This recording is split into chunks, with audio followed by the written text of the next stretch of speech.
சிவசிவ என்கிறார் தீவனையாளர், சிவசிவ என்றிட தீவனை மாலும், சிவசிவ என்றிட தேவருமாவார், சிவசிவ என்ன சிவகதிதானே.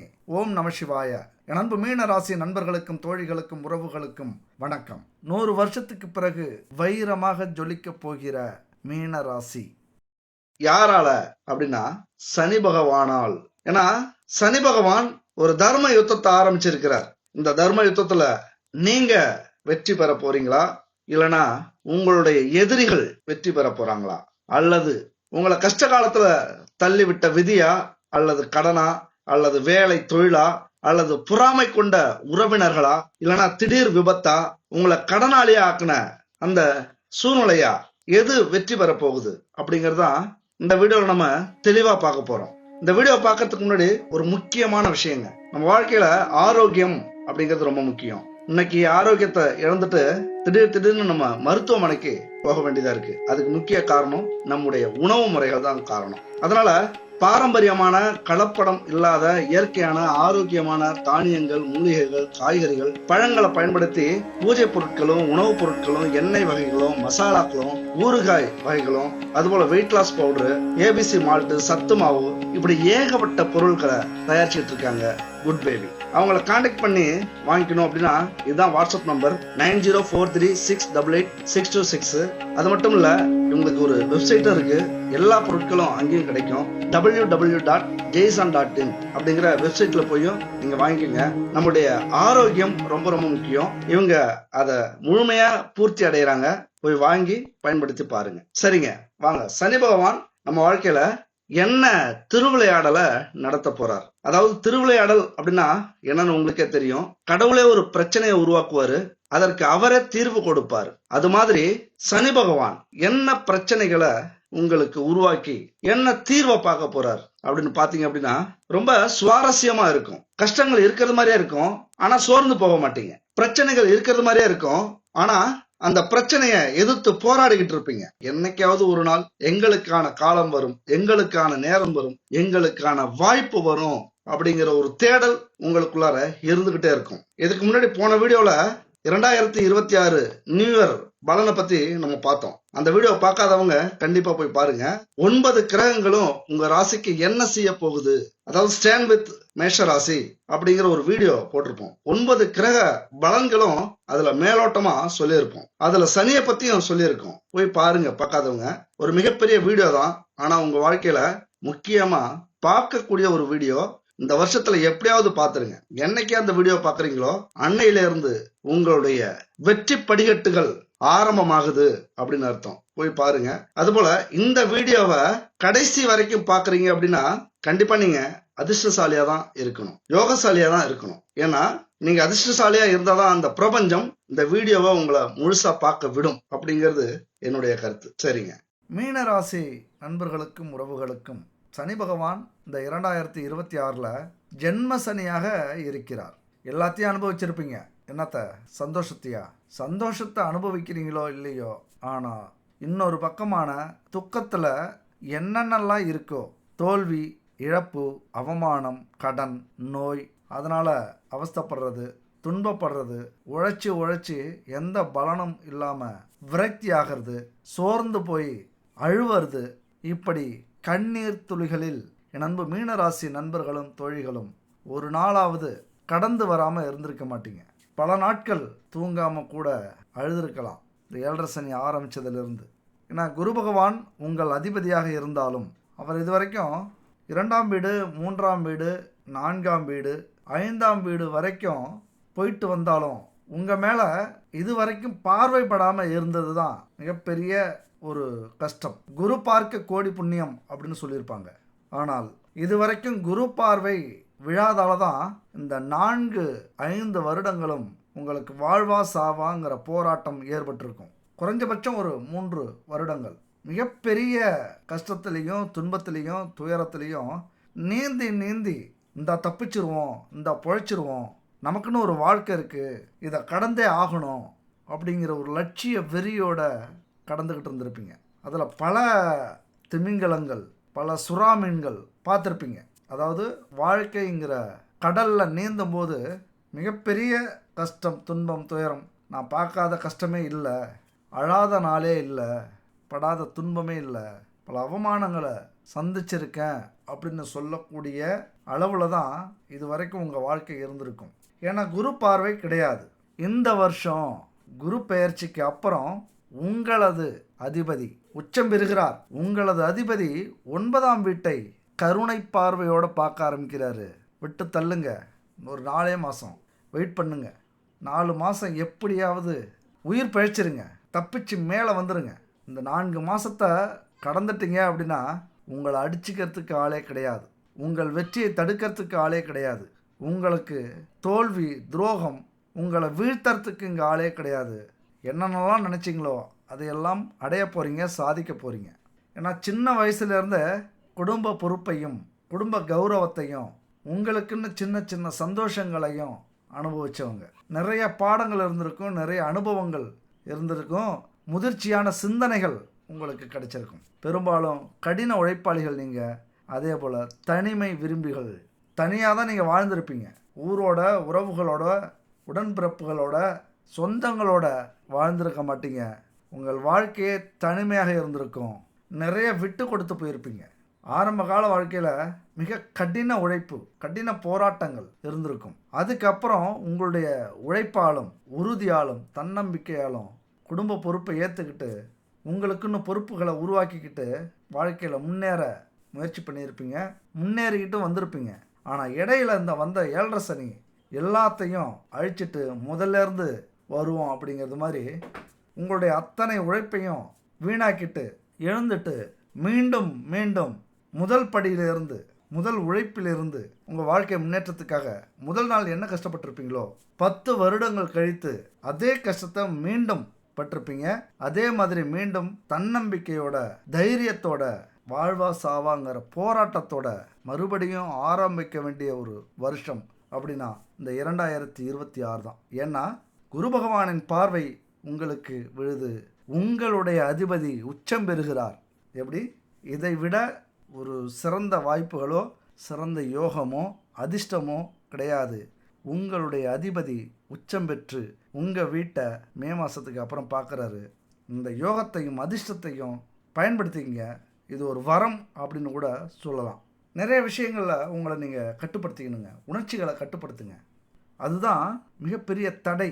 எடுத்த உடனே கோபம், எடுத்த உடனே அவசரப்பட்டு செலவு பண்ணுறது, முதலீடு போடுறது, கோபமாக பேசிடுறது, ஒரு சுய கட்டுப்பாடு அப்படிங்கிறது உங்கள் வாழ்க்கையில் மிகப்பெரிய சவாலாக இருக்கும். உங்களால் உங்களை கட்டுப்படுத்தவே முடியாது. உணர்ச்சி வசப்படுவீங்க அதிகமாக. யாராவது உதவி கேட்டால் யோசிக்கவே மாட்டேங்க, டக்குன்னு செஞ்சிருவீங்க. அது மட்டும் இல்லை, சனி பகவான் உங்கள் அதிபதிக்கு நண்பர், நட்பு கிரகம். அதனால் அந்த பார்வை முழுசாக உங்களால் அனுபவிக்க முடியும். ஒன்றும் இல்லை, சனி பகவானுக்கு ஏதாவது ஒரு பரிகாரம் செய்யுங்க. சனி பகவானை உங்கள் வாழ்க்கையில் ஆக்டிவேட் பண்ணுங்கள். என்ன செய்யலாம்? வாழ்வியல் பரிகாரம் ரொம்ப முக்கியம். ஏழைகளுக்கு உதவுங்க. உயிரினங்களுக்கு ஏதாவது ஒரு வகையில் உதவியாக இருங்க. சனி பகவான் வழிபாடு ரொம்ப ரொம்ப முக்கியம். சிவன் கோவிலுக்கு போனீங்க அப்படின்னா நவக்கிரகத்தை கண்டிப்பாக 9 முறை சுற்றி வந்து அந்த வழிபாட்டை முடியுங்க. அதுபோல் பித்ரு தர்ப்பணம் அப்படின்னு சொல்லக்கூடிய அந்த கடமையை வருஷம் செய்யுங்க. சனியின் எதிர்மறை தாக்கங்களை குறைக்கலாம். அதுக்கப்புறம் சனி பகவானுடைய அந்த கர்மா விஷயத்தை கொஞ்சம் குறைச்சிட்டிங்க அப்படின்னா உங்களை ஒழுக்கமானவராகவும் தைரியமானவராகவும் சட்டத்தை மதிக்கக்கூடிய நபராகவும் மனிதர்களை மதித்து பேசக்கூடிய நபராகவும் மாற்றும். பல பொறுப்புகள் உங்கள்கிட்ட இருக்குங்க. பல பேர் உங்களை நம்பியிருக்காங்க. முக்கியமாக உங்கள் குடும்பமே உங்களை நம்பியிருக்கு. உங்களால் தான் உங்களுடைய குடும்பத்தையே தூக்கி நிறுத்த முடியும் அப்படிங்கிறது ஒரு விதி. அதனால் இந்த 2026 மீண்டும் நீங்கள் ராஜாவாக மாறலாம். மீண்டும் உங்களுடைய லட்சியத்தை அடையலாம். குரு அப்படின்னாலே கோடி கோடியாக சம்பாதிக்கணும், ஒரு கௌரவத்தோடு வாழணும், 4 பேருக்கு எடுத்துக்காட்டாக இருக்கணும், கலைத்துறையில் ஜொலிக்கணும், அதே போல் ஆன்மீகத்தில் அந்த ஞானத்தை அடையணும், ஆன்மீக சிந்தனை அதிகமாக இருக்கணும் அப்படின்னு விரும்புவீங்க. இந்த காலகட்டத்தில் பயங்கர குழப்பமெல்லாம் போயிட்டுருக்கும். இந்த வருஷம் அப்படிங்கிறது ஜென்மசனி தான். ரொம்ப கஷ்டமான காலகட்டம் தான். மிகப்பெரிய அனுபவம் கிடைக்கும் தான். ஆனாலும் தலைக்கு வந்தது தலைப்பாகையோட போச்சுன்னு ஒரு பழமொழி சொல்லுவாங்க. ஜென்ம சனிங்கிறது மிக கொடூரமான சனியாக இருந்தாலும் நண்பர் வீட்டில் இருக்கார். அந்த நண்பரும் இங்கே பார்க்குறார். 9ஆம் பார்வையாக மே மாதத்துக்கு அப்புறம் குரு பகவான் உங்கள் வீட்டை பார்க்கறதுனால ஒரு அற்புதம் நடக்க போகுது. மிகப்பெரிய தலைகீழ் மாற்றம் நடக்க போகுது. ஜென்மசனியில் இப்படி ஒரு வளர்ச்சியா, இப்படி ஒரு முன்னேற்றமா, இப்படி ஒரு யோகமா, அதிர்ஷ்டமா அப்படின்னு நீங்களே ஆச்சரியப்பட போகிறீங்க. ஏன்னா உங்களுக்காக சனி பகவான் நேர்மறையாக செயல்பட போகிறார். அத்தனை உறவுகளையும் உங்களை தான் நம்பி இருக்க வேண்டிய சூழ்நிலை ஏற்படுத்த போகிறார். எதையுமே ஆராய்ஞ்சு அதை சமாளிக்கக்கூடிய வலிமையை கொடுக்க போகிறார். எந்த வேலையாக இருந்தாலும், எந்த செயலாக இருந்தாலும் சிந்திக்காமல் இன்னுமே இறங்க மாட்டீங்க. உங்களை கடின உழைப்பாளியாக்கி தொழில் வாழ்க்கையில் வெற்றியை கொடுக்க போகிற ஒரு கிரகம் சனி கிரகம். உண்மையிலேயே ஜென்ம சனியாக இருக்கிறது பல பேர் பயமுறுத்துவாங்க. ஆனால் பயத்தில் இருந்து அந்த பயமே உங்களுக்கு போர் அடிச்சிடும். கஷ்டத்தில் இருந்தே அந்த கஷ்டமே உங்களுக்கு போர் அடிச்சிடும். ஒரு விரக்தியாக இருந்து அந்த விரக்தியே உங்களுக்கு போர் அடிச்சிடும். மீண்டு வர போகிறீங்க. கடுமையாக உழைச்சி சாதிக்க போகிறீங்க. ஆனாலும் சில எதிர்மறை செயல்பாட்டையும் ஏற்படுத்தும். அதாவது சனி பகவான் நல்லதே செய்வாரா அப்படின்னாலும் ஜென்ம சனியாக இருக்கும்போது சில விஷயங்களில் பாதிப்பையும் எச்சரிக்கையையும் அனுபவத்தையும் கொடுப்பார். சவாலை முக்கியமாக அதிகமாக கொடுப்பார். என்னென்னா கொஞ்சம் குழப்பத்தை ஏற்படுத்துவார், கொஞ்சம் பயத்தை கொடுப்பார், தயக்கத்தை ஏற்படுத்துவார். ஏதாவது செய்யணும் அப்படின்னா நிறைய யோசித்து அப்படியே கைவிட்டுருவீங்க. ஒரு முறைக்கு 1000 முறை சிந்திக்கணும் அப்படின்னு சொன்னாலும் 1000 முறை சிந்திச்சே குழப்பமாகி கைவிட்டுறவும் வாய்ப்பு இருக்குது. எந்த சந்தேகமாக இருந்தாலும் பயத்தாலேயே அதிலிருந்து விலகுவீங்க. வாழ்க்கையில் முன்னேறணும் அப்படின்னா கொஞ்சம் பயம் இருக்கும். எதுக்கு யாரை பார்க்கணும், ஏன் பார்க்கணும், அவங்கள்ட்ட பேசணுமா, அல்லது இந்த முதலீடு செய்யணுமா, இந்த கடன்லாம் வாங்கணுமா, கடன் வாங்கி அடைக்க முடியாமல் போயிடுச்சுன்னா அதுக்கு நம்மளால் உழைக்க முடியுமா அப்படிங்கிற பயம் இருந்துக்கிட்டே இருக்கும். உங்களை சுற்றி இருப்பவர்கள் உங்களுக்கு தவறான வழிகாட்டுதலை செய்யக்கூடிய வாய்ப்பும் உண்டு. அதிகமாக சோம்பல் இருக்கும், சோர்வு இருக்கும். சனி பகவான் அந்த இடத்துல இருந்தாலே ரொம்ப சோர்வாக உங்களை மாற்றுவார், அலட்சியம் செய்வார். எதையுமே இன்னைக்கு செய்வோம் அப்படின்னு இருக்க மாட்டீங்க. நாளைக்கு இல்லைனா நாளன்னைக்கு பார்த்துக்கலாம் அப்படிங்கிற ஒரு உணர்வை ஏற்படுத்தும். இந்த மனச்சோர்வு அப்படிங்கிறது மிகப்பெரிய பிரச்சனையை உங்களுக்கு கொடுக்கும். உங்கள் சாதனையிலிருந்து கொஞ்சம் விலக்கி வைக்கும். உங்களை பாதுகாப்பாக இருக்கீங்களா, எந்த பிரச்சனையும் இல்லாமல் இருக்கீங்களா, இந்த கடன் வாங்கினா சரியாக இருக்குமா, நம்மளால் அடைக்க முடியுமா அப்படின்னு ஏகப்பட்ட சிந்தனைகள். அதனாலே குழம்பி சோர்ந்து போயிடுவீங்க. பல நல்ல காரியங்களை, பல நல்ல விஷயத்தை சரியான நேரத்தில் செய்ய முடியாமல் கைவிட்டுருவீங்க. அதனால் ரொம்ப கவனமாக இருக்க வேண்டிய ஒரு காலகட்டம். அது மட்டும் இல்லை, எதிர்பாலினத்தவர்கள் மேலே ஒரு பலவீனம் ஏற்படும்.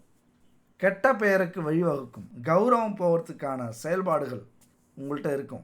உங்களையும் தாண்டி அந்த வேகம், அந்த ஆர்வம், இந்த ஒரு ஆசை ஏற்படும். இல்லை பிரச்சனை, இந்த பொண்ணுக்கிட்ட இந்த பையன்கிட்ட பேசுனா பிரச்சனைன்னு மனசு சொல்லும், ஆனால் உடல் கேட்காது. ரொம்ப ஆர்வப்படும். அந்த வேட்கை, அந்த ஒரு பேராசை, அந்த எதிர்பாலினத்தவர்கள் மேலே, ஆண்கள் மேலே, பெண்கள் மேலே இருக்கிற ஆசை ஏதாவது ஒரு வகையில் கொண்டு போய் விட்டு சிக்கலில் மாட்டி விட்டுரும். இந்த மாதிரியான காலகட்டத்தில் ஆன்மீக பயணம் அல்லது ஆன்மீக சிந்தனையை வளர்த்துக்கிறது உங்களுடைய லட்சியத்துக்கு வழிகாட்டியாக இருக்கும். ஏதாவது ஒரு தப்பு செஞ்சிங்கன்னா உங்கள் வாழ்க்கையில் மிகப்பெரிய ஒரு காயத்தை ஏற்படுத்திடும். அதுக்கப்புறம் முன்னேறது அவ்வளவு சாதாரண விஷயம் இல்லை. சமுதாயத்தில் கெட்ட பேர் ஏற்பட்டுரும்.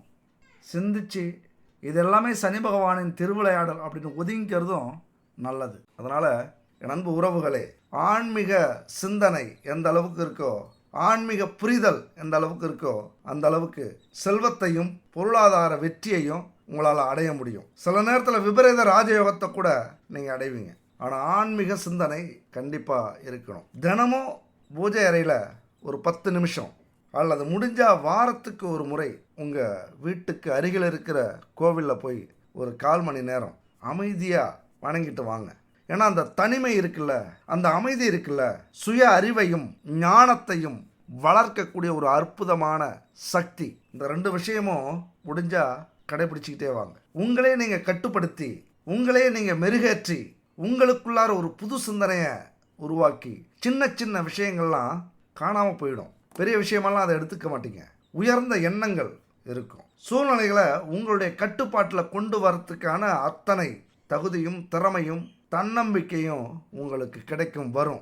எந்த பிரச்சனையாக இருந்தாலும் அதிலிருந்து விலகி நமக்கு எது தேவை, நமக்கு எந்த பிரச்சனை முக்கியமான பிரச்சனை, அதை எப்படி தீர்க்கணும், இந்த காலகட்டத்தில் இருக்கிற சவால்கள் என்ன, இந்த வயசில் எதை நோக்கி நம்ம பயணம் செய்யணும், எதுக்கு அடிமையாகிடக்கூடாது. மிக முக்கியமாக இந்த வயசுங்கிறது ரொம்ப முக்கியங்க.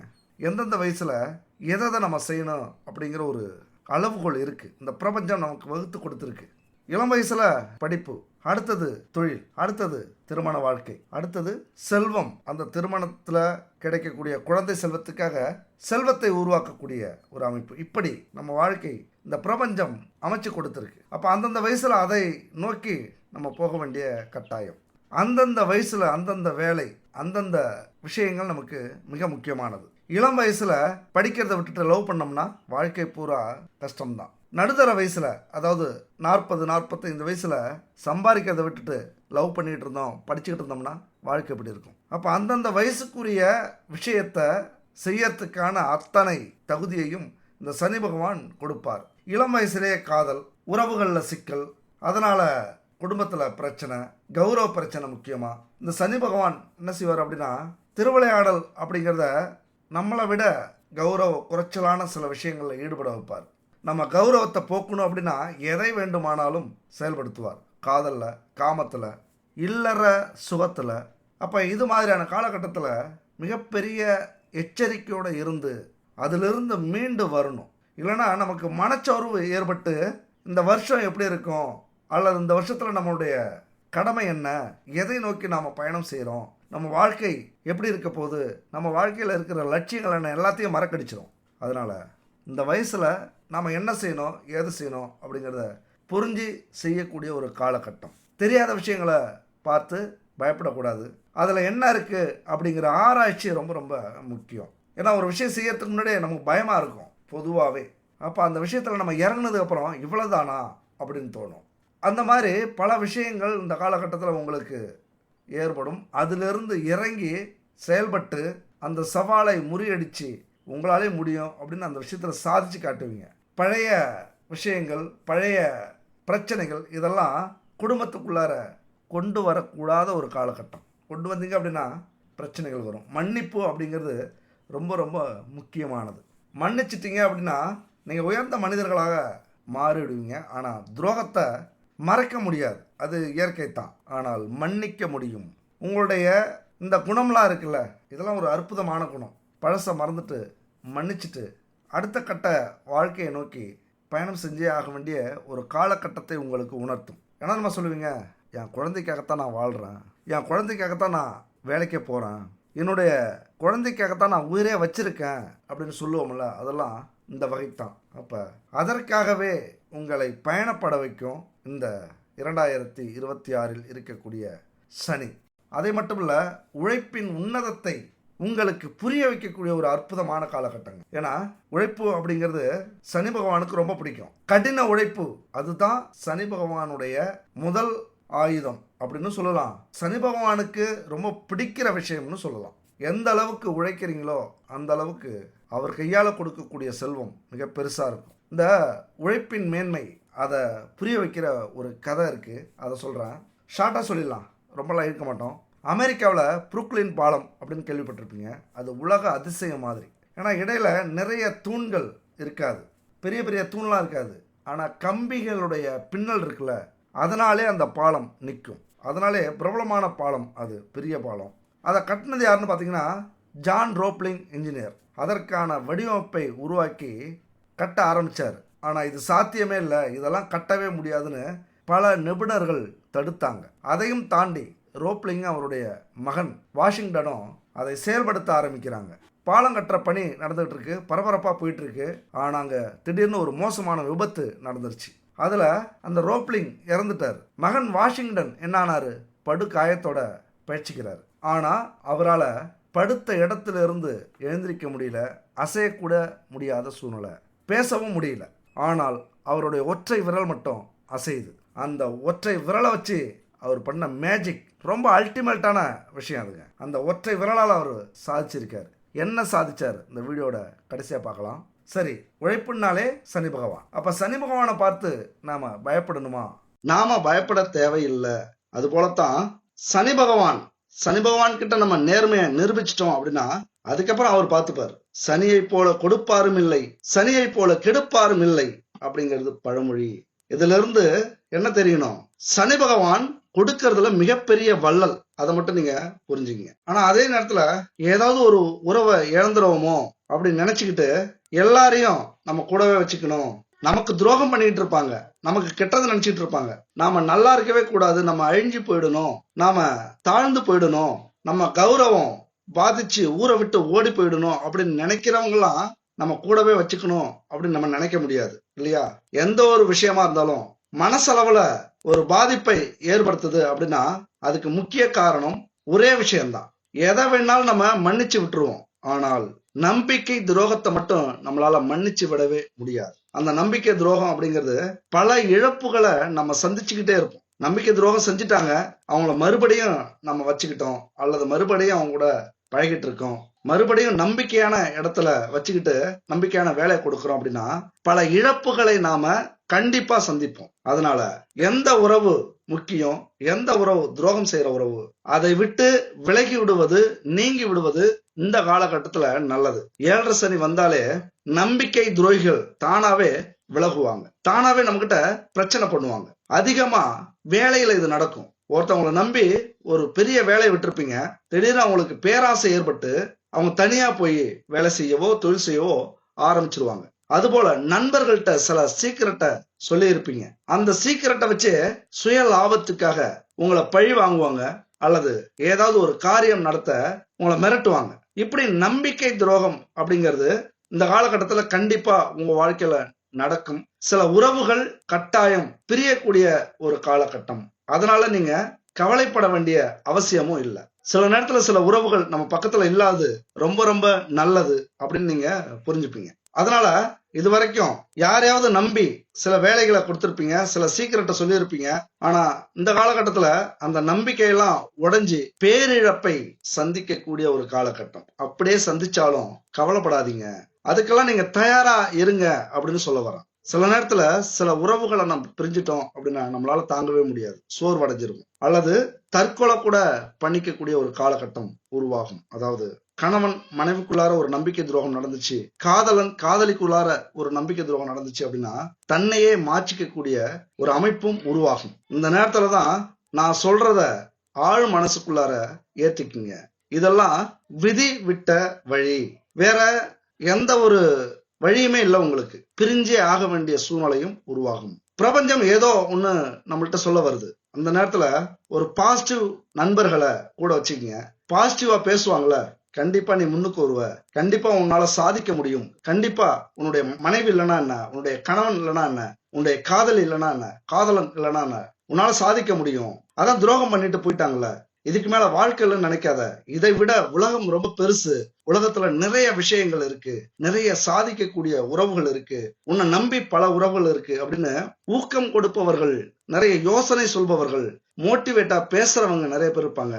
அவங்க பேச்ச கேளுங்க, அவங்கள பக்கத்துல வச்சுக்கோங்க. ஏன்னா நிறைய இழப்பு ஏற்பட்டிருக்கும், அவங்களால நிறைய வாய்ப்புகளை இழந்திருப்பீங்க. இந்த நேரத்துல நீங்க போக வேண்டிய இலக்குல மிகப்பெரிய தோல்விய அடைஞ்சிருப்பீங்க. அதையெல்லாம் விட்டுட்டு கவலையப்படாம ஒரு முடிவு எடுக்க வேண்டிய காலகட்டம் இது. அதாவது இதுக்கு மேல யாரையும் முழுமையா நம்ப கூடாது. அளவுக்கு அதிகமான நம்பிக்கையை காட்டிலும் நம்பிக்கையை வைக்காம இருக்கிறது ரொம்ப நல்லது அப்படிங்கிற மிகப்பெரிய பாடத்தை உங்களுக்கு கற்றுக் கொடுக்கக்கூடிய ஒரு காலம் இது. நண்பு சகோதர சகோதரிகளே, ஒரு அற்புதமான அமைப்புங்க இது.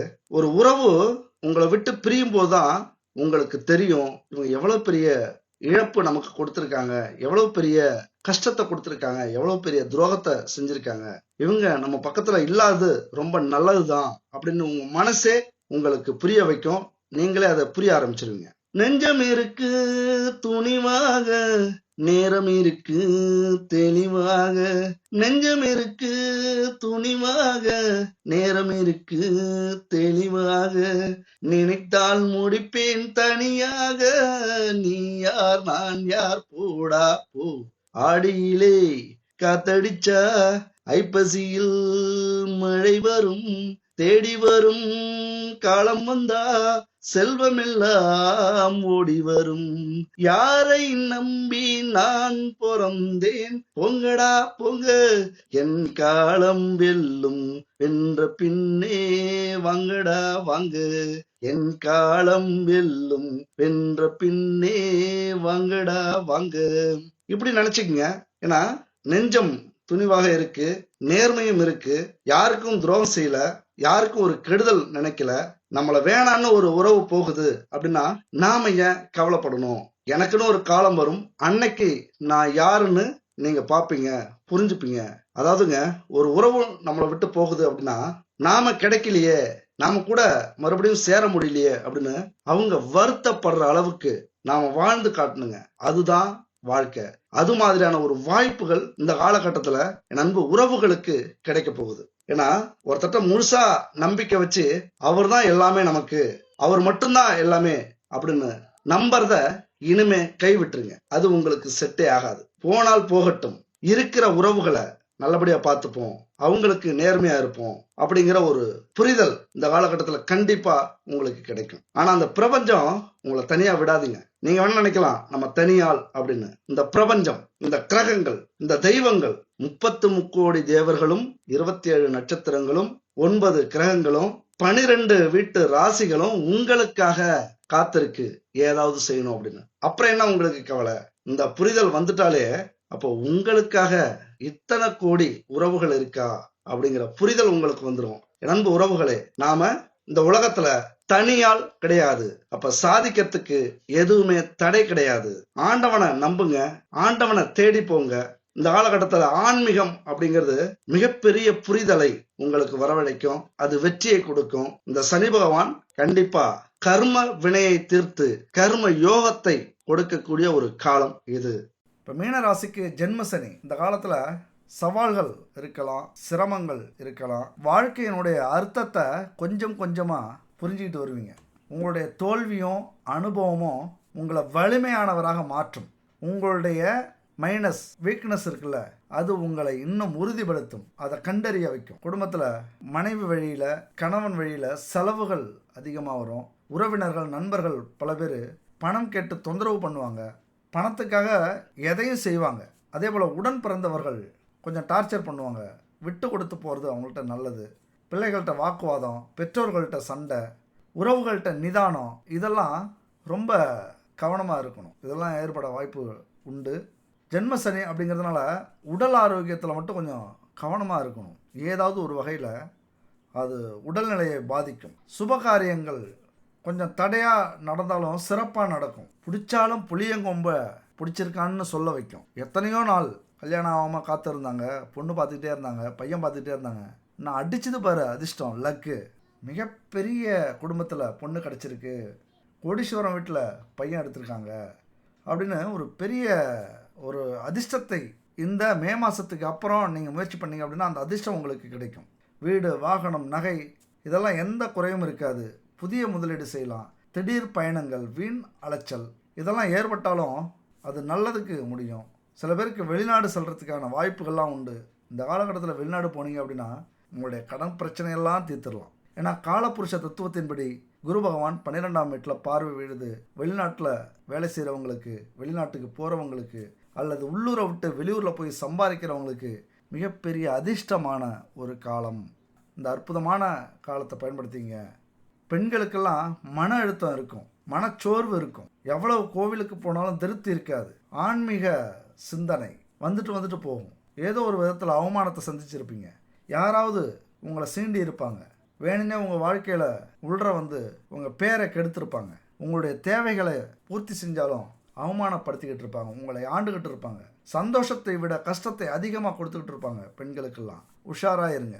உங்களால் முடியாது, இந்த உலகத்தில் யாராலையும் முடியாதுங்கிற தன்னம்பிக்கையோடு இருங்க. யார் உங்களை அவமானப்படுத்தினாலும் அவங்கள விட்டு விலகி இருங்க. தனிச்சு இருந்தாலும் சிங்கமாக இருங்க. தனிமையாக இருக்கணும்னு முடிவு பண்ணிட்டீங்க அப்படின்னா சிங்கமாக இருங்க. எப்போதும் உங்களை எதற்காகவும் இழக்காதீர்கள். ஏன்னா இன்னொரு மே மாதம் அற்புதம் நிகழப்போகுது உங்கள் வாழ்க்கையில். சனி பகவான் எங்கே பார்க்குறாரு? முயற்சி ஸ்தானத்தை பார்க்குறாரு. அத்தனை முயற்சியையும் இனிமேல் வெற்றி அடைய வைக்க போகிறாரு. சகோதரன் வீட்டை பார்க்குறாரு, சகோதரிகள் வீட்டை பார்க்குறாரு. அவர்களே கோவப்பட்டு போயிருந்தாலும், பொறாமப்பட்டு போயிருந்தாலும் மன்னிப்பு கேட்பாங்க வந்து. அதோட 7ஆம் வீட்டை சனி பகவான் பார்க்குறாரு. கொஞ்சம் குடும்பத்தில் மனஸ்தாபம் இருக்கும், எதிர்பார்ப்பு இருக்கும். ஏதாவது ஒரு வகையில் ரொம்ப அதிகமாக எதிர்பார்த்து உங்கள்கிட்டருந்து கிடைக்கல அப்படின்னா அடுத்த உறவுகளை பார்க்கறதுக்கான வாய்ப்புகள் உண்டு. கவனிச்சுக்கிட்டே இருங்க. எந்த இடத்துலையும் விட்டு கொடுக்காதீங்க, கணவனையோ மனைவியையோ. ஏன்னா 3ஆம் உறவு உங்கள் வாழ்க்கையை இடையில வர்றதுக்கு வாய்ப்புகள் உண்டு. ரொம்ப சேஃபாக இருக்க வேண்டிய காலகட்டம். சனி பகவான் பார்த்தாலே, சனின்னா கர்மக்காரகன். கர்ம வினையை தீர்க்கறதுக்கு நாம் எப்போதாவது செய்த தவறுக்கு, நம்முடைய முன்னோர்கள் செய்த தவறுக்கு நாமளை பழி வாங்குவார். ஏதாவது காதலிச்சு பொண்ணை ஏமாத்துறது, கட்டிக்கிறேன்னு சொல்லிட்டு அவங்க கூட இருந்துட்டு ஏமாற்றிட்டு வர்றது, பல பெண்களை ஏமாத்துறது, இப்படியான செயல்பாடுகள் ஏற்கனவே இருந்தது அப்படின்னா நம்முடைய கணவனையும் மனைவியையும் அப்படியே மாற்றி அந்த கர்மாவை தீர்ப்பார் சனி பகவான். அதனால் சேஃபாக இருங்க, எச்சரிக்கையோடு இருங்க.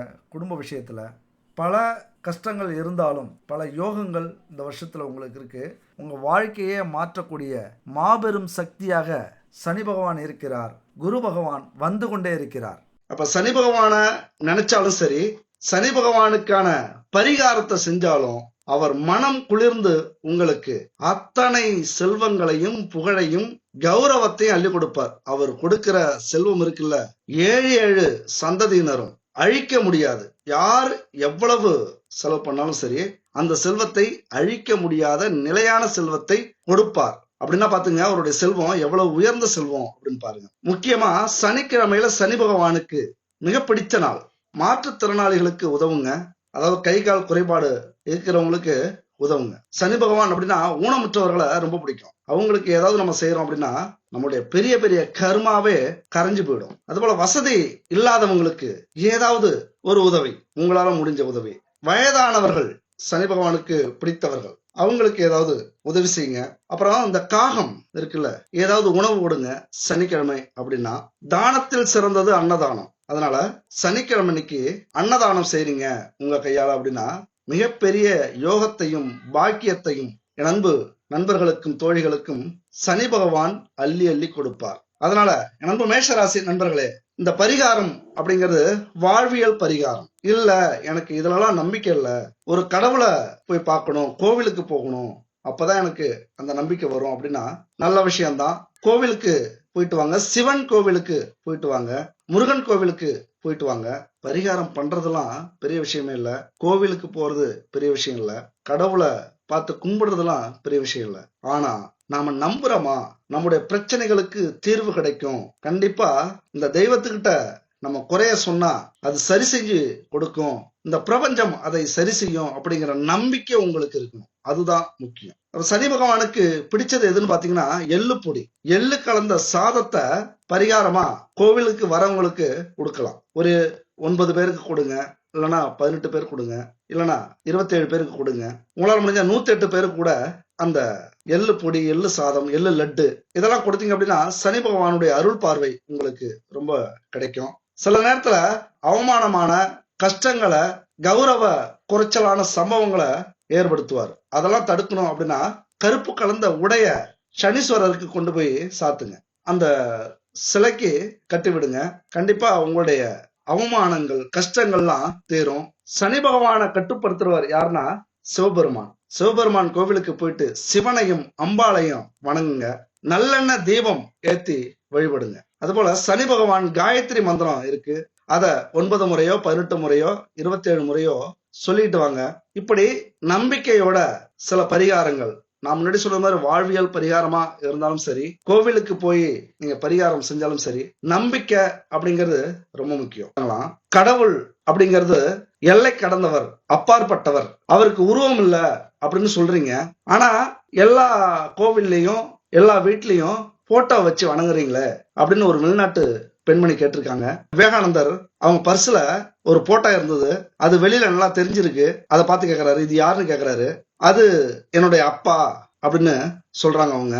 இந்த வெறும் காகிதம் உங்களுடைய தந்தையா அப்படின்னு அவர் கேட்கிறாரு. இது வெறும் காகிதம் உங்களுடைய தந்தை அப்படின்னா அது போலத்தான் எங்க நாட்டுல இந்த விக்கிரகங்களும் சிலைகளும் கடவுளை நினைவுபடுத்துறதுக்காகத்தான், அதனுடைய அடையாளமாகத்தான் இந்த சிலையை நாங்க வச்சிருக்கிறோம். அதாவது இந்த விஷயத்துல இறை பக்தியும் நேர்மையான சிந்தனையும் சந்தோஷமும் இருந்தா அந்த சிலை கூட தெய்வமாக மாறும் அப்படிங்கறதான் எங்களுடைய நம்பிக்கை அப்படின்னு தெளிவா அந்த பெண்மணிக்கு புரிய வைக்கிறார். அதனால சாமியெல்லாம் சிலைன்னு நினைக்காம அந்த சிலையிலையும் ஒரு சக்தி இருக்கு, இந்த பிரபஞ்சத்தை கண்ணை மூடிக்கிட்டு நம்ம வணங்காம ஒரு உருவத்தை அடையாளப்படுத்திக்கிட்டு அதை நம்ம வணங்கிட்டு இருக்கோம், அதை நம்ம உண்மையா நேர்மையா நம்புறோம் அப்படின்னா அத்தனை நல்ல விஷயங்களும் நம்ம வாழ்க்கையில நடக்கும்.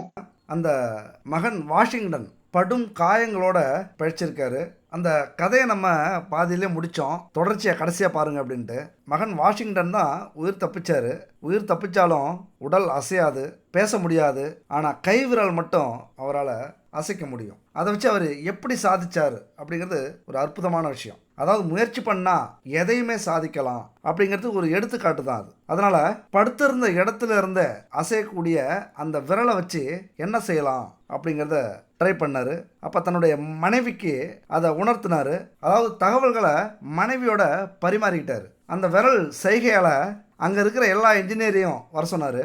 அந்த இன்ஜினியரை வச்சு 13 வருஷம் தன்னுடைய விரலின் வழிகாட்டுதலால் அந்த பாலத்தை கட்டி முடிக்கிறார். கட்டி முடிச்சு இன்னைக்கு 140 வருஷமா அந்த பாலம் கம்பீரமாக நிற்கிது. எவ்வளோ பெரிய மோசமான இயற்கை சீற்றங்களிலிருந்தும் தப்பிச்சு அசையாம ஒரு அற்புதமான அதிசயமாக அந்த பாலம் இன்னைக்கும், அந்த பாலத்து பேர் புரூக்ளின் பாலம். உழைப்பின் நேர்மைக்காக, உழைப்பின் உன்னதத்தை உணர்த்தக்கூடிய வகையில் இன்னைக்கும் ஸ்ட்ராங்காக இருக்குது. கடினமாய் உழைப்பவன் காலத்தை வீணாக்குவதில்லை, எறும்பை போல் சுறுசுறுப்பாய் உழைத்து உயர்வு பெறுவான். இதுதான் உலக தத்துவம், உண்மை. இந்த பிரபஞ்சம் உழைக்கிறவங்களுக்குத்தான் எல்லாத்தையும் கொடுக்கும், அவர்களுக்குத்தான் எல்லா தகுதியும் இருக்கு அப்படின்னு இந்த பிரபஞ்சத்தில் இருக்கிற 33 கோடி தேவர்கள், கிரகங்கள், சிவபெருமான், இஷ்ட தெய்வங்கள், குல தெய்வங்கள் அத்தனையும் நினைக்கக்கூடிய விஷயம் இதுதான். உழைப்பவர்களுக்கு மட்டும்தான் அத்தனை தகுதியும் இருக்கு அப்படின்னு இந்த பிரபஞ்சம் நம்புது. உழவுக்கும் தொழிலுக்கும் வந்தனை செய்வோம், வீணாய் உண்டு கழித்திருப்போரை நிந்தனை செய்வோம் என்றார் பாரதி. உழைக்காதவன் உடம்பு மூளையில் ஒதுக்கி போட்ட துருபிடித்த இரும்புக்கு சமம் என்றார் கவிமணி. அதனால் உழைக்காத சோம்பேறியானால் தன்னுடைய வாழ்வும் கெட்டு நாட்டின் முன்னேற்றமும் தடைபடுகிறது. அதனால் உழைக்காமல் உயர்ந்த வாழ்க்கை நடத்தலாம் அப்படிங்கிற எண்ணம் நிறைய பேருக்கு இங்கே இருக்குது. அது உங்களுக்கு இருக்கக்கூடாது அப்படிங்கிறது தான் என்னுடைய ஆசை. அது முன்னேற்றத்துக்கு தடைங்க. இந்த கிரகம் பார்த்துக்கும், ஜோசியர் சொல்லிட்டாரு, எல்லாமே இனிமேல் நமக்கு நல்லதாக நடக்கும், நம்ம போய் தூங்க போவோம், இல்லைன்னா நம்ம வாழ்க்கையை என்ஜாய் பண்ணுவோம். தயவு செஞ்சு அப்படி மட்டும் நினச்சிடாதீங்க. எத்தனை கிரகங்கள் உங்களுக்காக காத்திருந்தாலும், எத்தனை நல்ல விஷயங்கள் உங்களுக்காக காத்திருந்தாலும், எத்தனை வாய்ப்புகள் உங்களுக்காக காத்திருந்தாலும், எத்தனை வெற்றிகள் உங்களுக்காக காத்திருந்தாலும், நீங்கள் அதை ஏற்றுக்கொள்ள, அதற்கு தகுதியானவராக உங்களை மாற்றிக்கொள்ள முயற்சி செய்ய வேண்டும். உழைப்பு என்பது பணம் சம்பாதிக்கிற கருவி மட்டுமல்ல, மகிழ்ச்சி, இன்பம், ஆரோக்கியம் தரும் ஒரு ஆதாரம். அதனால் எப்போதும் எந்த நேரத்திலும் உழைச்சிக்கிட்டே இருங்க. இறை வழிபாடு அப்படிங்கிறது ரொம்ப முக்கியம். இறை வழிபாடை கடைபிடித்து அறநெறியோட வாழ்ந்து தான தர்மங்கள் செஞ்சு நீடூழி வாழணும் அப்படின்னு இறைவனை வேண்டிக் கொண்டு விடைபெறுகிறேன். அடுத்த ஒரு அற்புதமான வீடியோவில் சந்திப்போம். வெற்றி நமதே.